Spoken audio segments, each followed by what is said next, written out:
Video start करने से पहले आप सभी को बता देना चाहता हूं कि इस वीडियो में जितना भी कंटेंट है वो सब राजस्थान माध्यमिक शिक्षा बोर्ड की पाठ्य पुस्तक माइक्रो और मैक्रो इकोनॉमिक्स से लिया गया है, तो आप वीडियो को समझने के लिए बुक की भी हेल्प ले सकते हैं। Class 12 subject economics chapter number 3 और टॉपिक नेम है मांग वक्र। इस टॉपिक में हम मांग वक्र के बारे में पढ़ेंगे। मांग वक्र में पहले हम व्यक्तिगत मांग वक्र के बारे में समझेंगे और फिर हम बाजार मांग वक्र के बारे में समझेंगे। तो देखते हैं स्लाइड पर। तो ये स्लाइड है, आप देख रहे हैं, इसमें तालिका संख्या 1 बनी है। अब आपको इस स्लाइड को समझने के लिए पुरानी वीडियो देखनी पड़ेगी। उसमें मैंने आपको बताया था स्लाइड में कि एक तालिका व्यक्तिगत मांग के लिए थी और दूसरी तालिका बाजार मांग के लिए थी। तो इस तालिका को मैंने यहाँ पे बना दिया है और आप देखिए इसमें कीमत और मांग की मात्रा लिखी है। हमने इस तालिका के माध्यम से दो अक्ष खींचे हैं। एक हमने एक्स अक्ष खींचा है नीचे की साइड और एक हमने वाई अक्ष खींचा है नीचे से ऊपर की साइड। नीचे साइड में जो एक्स अक्ष है वो मात्रा को बताता है और जो ऊपर की साइड खींचा है वाई वो बताता है पी यानी प्राइस यानी कि कीमत को। अब आइसक्रीम की कीमत है 1 2 3 4, वो हमने वाई अक्ष पर लिख दी है, आपको दिखाई दे रहा होगा।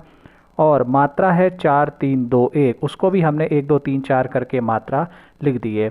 अब हम क्या करते हैं, टेबल में पहली देखते हैं। अगर आइसक्रीम की कीमत 1 है तो मांगी गई मात्रा कितनी है 4, तो हम कीमत 1 से डॉट लाइन बनाते हैं और उसको वहाँ तक खींचते हैं जहाँ तक हमारी मांगी गई मात्रा है।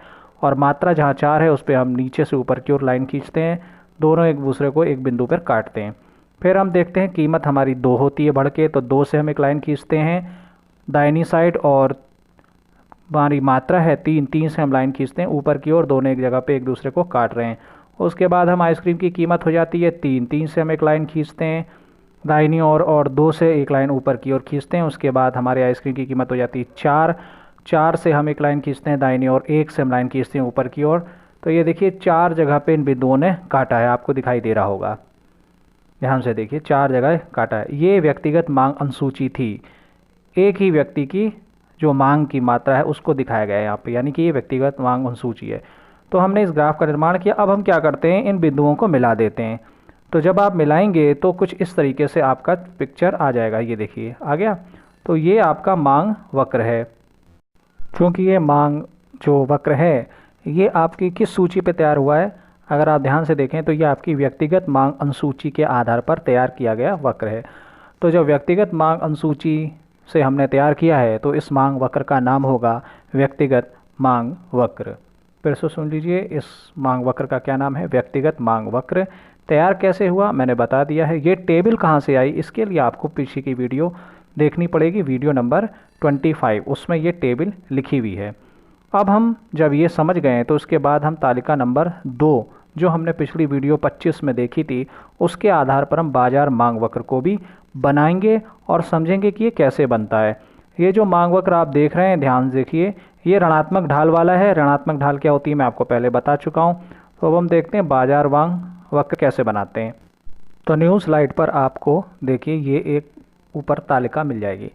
अब ये तालिका आप ढूंढेंगे कहाँ से आई है, तो ये तालिका मैं आपको वीडियो नंबर 25 में बता चुका हूँ। वहाँ से भी आपसे मैंने रिक्वेस्ट की थी कि आप सभी उस टेबल को नोट कर लेंगे और थोड़ा सा स्पेस छोड़ देंगे। स्पेस छोड़ने के लिए, जगह छोड़ने के लिए मैंने इसलिए कहा था क्योंकि जब हम इसको बनाएंगे तो उसी जगह पर ये हमारा फिक्स होके आ जाएगा।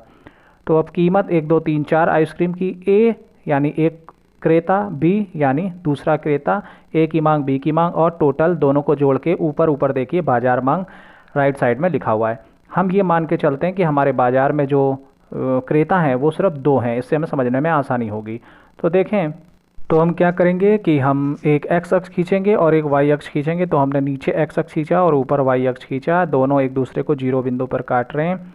यहाँ पर नीचे वाली साइड हमने क्वांटिटी की ली है और ऊपर वाली वाई अक्ष की साइड हमने ली है प्राइस की।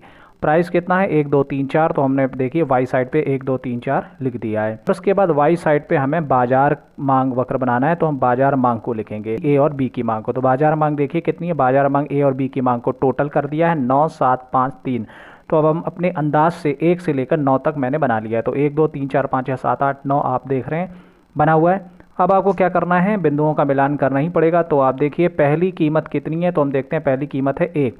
तो हम वाई अक्ष पर 1 से एक लाइन खींचेंगे जो हमारी जाएगी दाईं ओर और 1 के सामने कितनी बाजार मांग है 9, तो हम 9 से एक लाइन खींचेंगे ऊपर की ओर, दोनों एक दूसरे को एक बिंदु पर काट देगी। उसके बाद हम देखते हैं 2, कीमत बढ़ के 2 हो जाती है। जब कीमत बढ़ के 2 हो जाती है तो मांग घट के 7 हो जाती है। तो 7 से हमने एक लाइन ऊपर की ओर खींची और 2 से एक लाइन दाईं ओर खींची, एक दूसरे को जहाँ पे काट रहे हैं वो बिंदु हमने फाइंड आउट कर लिया। उसके बाद में हमने कीमत हमारी बढ़ गई, कीमत बढ़ के कितनी हुई 2 से 3, 2 से 3 जब कीमत हो गई उसके बाद में बाजार मांग कितनी हो गई घट के 7 से 5, तो हमने 5 से एक ऊपर की ओर लाइन खींची डॉटेड, दोनों एक दूसरे को एक बिंदु पर काट रही हैं, उस बिंदु को फाइंड आउट कर लिया। उसके बाद में हमने देखा कीमत हमारी बढ़ के 3 से 4 हो गई, तो हमने 4 से एक लाइन खींची दाहिने की ओर यानी कि राइट साइड, और उसके सामने देखिए बाजार मांग कितनी है, तो 1 + 2 = 3, 3 बाजार मांग है और हमने 3 से एक लाइन ऊपर की ओर खींची और एक चौथा हमारा बिंदु फाइंड हो गया। आप इस बिंदुओं को कोई भी नाम दे सकते हैं, ABCD कोई नाम दे दो, मैंने यहाँ नाम नहीं दिया है। अब ये आपका एक स्थिति तैयार हो गई है।